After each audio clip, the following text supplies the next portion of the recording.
Di Quran tuh kalau kita sudah dekat dengan Quran, itu insya Allah akan terjaga dari keburukan. Sekalipun belum hafal, rajin baca aja. Rajin baca. Rajin baca. Sehari baca, insya Allah itu akan terjaga dari keburukan. Karena burhan itu tidak pernah ditampilkan dalam Al-Quran kecuali salah satu maknanya penjaga dari keburukan. Ya, nah ini burhan itu nah Quran itu disebutnya burhan, an-nur wal burhan, cahaya yang menghilangkan kegelapan. Gelap itu kan banyak maknanya. Gelap itu bisa dosa, gelap itu bisa kalut, sedang gelisah, sedang kalut, ambil wudhu, buka mushaf, baca Quran, tenang. Ketika maksiat ada burhan terjaga, itulah Quran. Dan kalau ada orang salah, terjebak dalam keburukan, bukan direndah-rendahkan, dibimbing untuk jadi baik.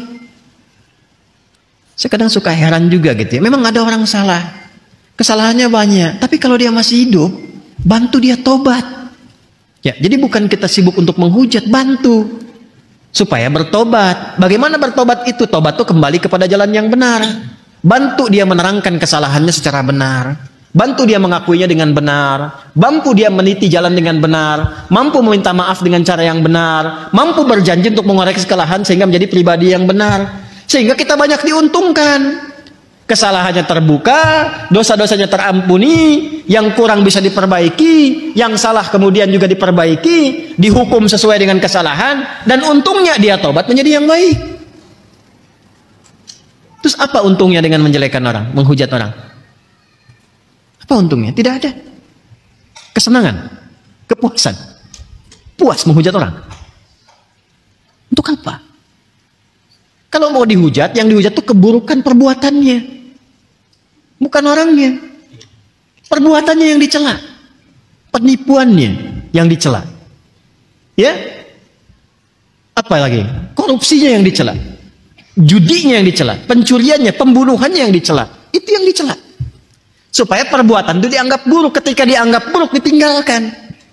Makanya dulu perilaku yang buruk itu dilekatkan kalimat-kalimat yang buruk pula, nggak diperbagus. Dulu, maaf ibu ya, perempuan yang keluar malam kan kata-katanya langsung kotor. Laki-lakinya juga begitu, pezina.